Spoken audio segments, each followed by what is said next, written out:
साथियों, आज ये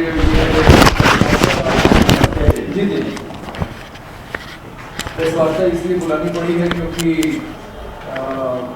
आपको मालूम है कि हिमांशु जी द्वारा एक सत्याग्रह यात्रा और जन सुनवाई के कार्यक्रम की घोषणा की गई थी। उस पदयात्रा को नहीं होने दिया गया और जो लोग उसमें बाहर से शामिल होने के लिए और गाँव से भी दंतेवाड़ा के और बीजापुर के जो आने वाले थे उसको नहीं आने दिया गया। तो उस संदर्भ में इस प्रेस वार्ता का आयोजन किया गया है। मैं परिचय करा दूं जो लोग यहाँ पे हैं। बीच में हैं हिमांशु कुमार जी, वनवासी चेतना आश्रम की ओर से 17 सालों से बस्तर में काम कर रहे हैं। दंतेवाड़ा से 12 किलोमीटर दूर उनका आश्रम था, जिसको कि मई में यहाँ की सरकार ने तोड़ दिया और आश्रम के ध्वस्त किए जाने के बाद एक जांच दल वहाँ गया था, जिसकी रिपोर्ट आज PUCL की तरफ से राजेंद्र सायल जी द्वारा सबको दी गई है। राजेंद्र सायल जी PUCL छत्तीसगढ़ की तरफ से और मैं संदीप जन आंदोलनों के राष्ट्रीय समन्वय की ओर से आज हिमांशु जी के समर्थन में हम लोग यहाँ पे मौजूद हैं। और पहले हिमांशु जी अपनी बात रखेंगे जो कुछ भी इधर हुआ और जो घटनाएं हुई और व्यापक संदर्भ में जो उनका काम है और आगे की हमारी क्या तैयारी है, वो सारी बातें आपको विस्तार से बताएं।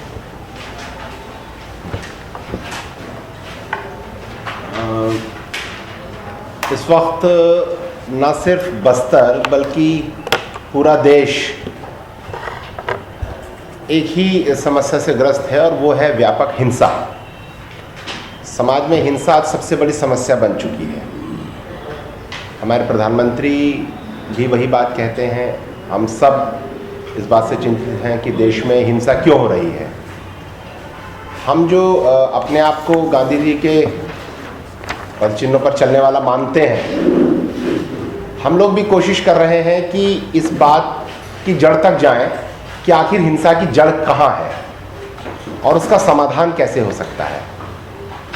वही समाधान ढूंढने के लिए हम बस्तर में आए थे 17 साल पहले और हमने एक गांव में रहना शुरू किया था और हमें ये महसूस हुआ कि इस हिंसा की जड़ बहुत ज़्यादा पिछड़ेपन और शोषण में है।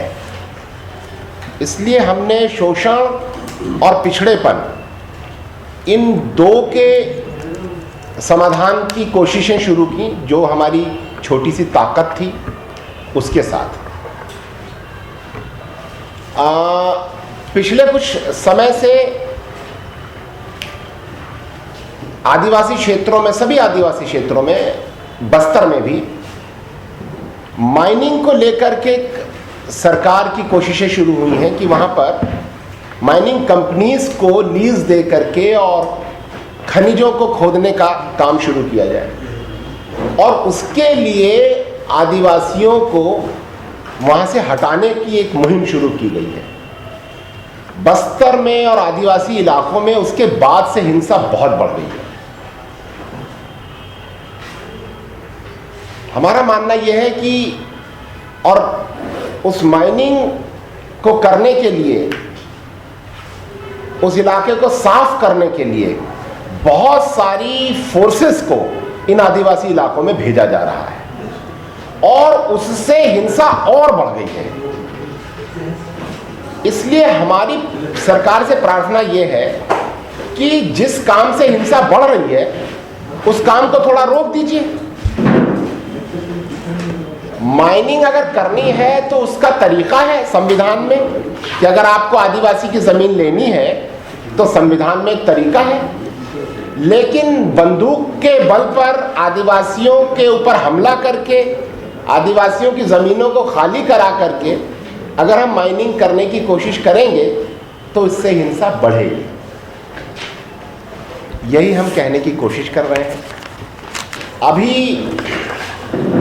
जिस तरीके की घटनाएं बस्तर में घट रही हैं, सुरक्षा बलों के द्वारा जिस तरीके से नक्सलवाद को ख़त्म करने की कोशिशें की जा रही हैं, उससे नक्सलवाद बढ़ रहा है। क्योंकि नक्सलवादी तो नहीं मर रहे हैं, निर्दोष और न लड़ने वाली जनता पर हमले किए जा रहे हैं।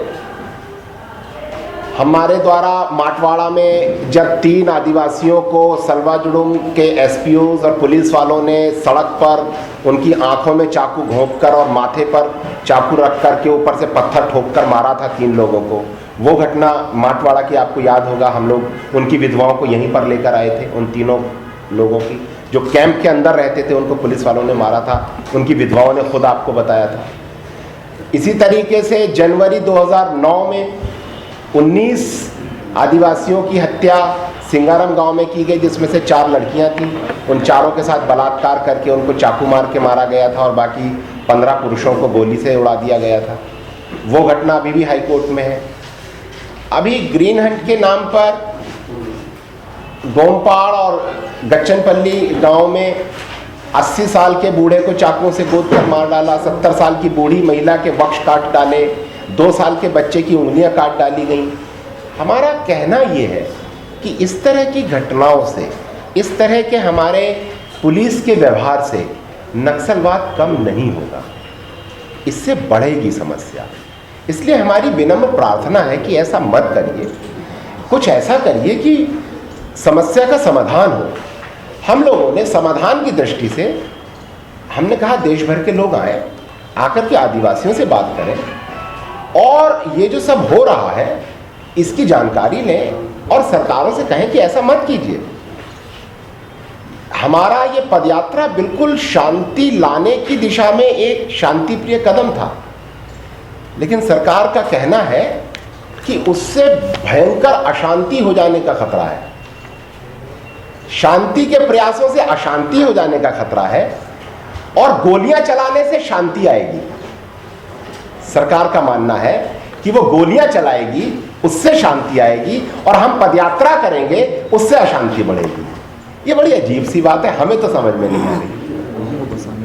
और हम लोगों ने जब ये सलवाजुड़ुम चला, सलवाजुड़ुम के बारे में दावा किया गया कि वो नक्सलवाद को खत्म करने के लिए एक आंदोलन चलाया गया।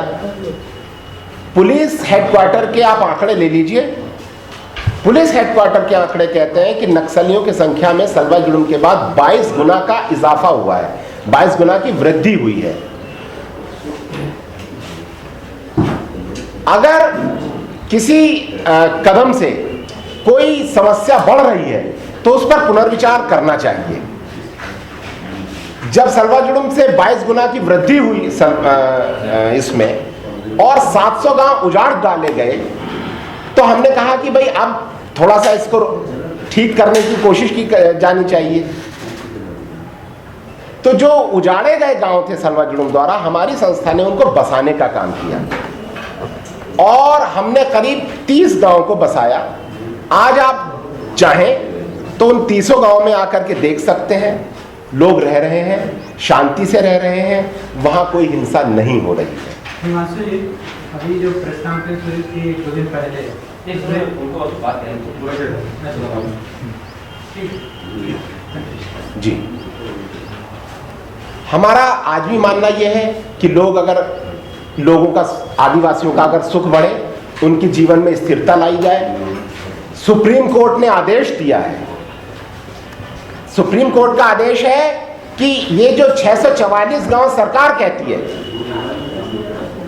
कि 644 गांव वीरान हो गए, सुप्रीम कोर्ट का आदेश है छत्तीसगढ़ शासन को कि इन गांव को बसाइए, सारे लोगों को मुआवजा दीजिए, इन हर आदिवासी को बसाइए।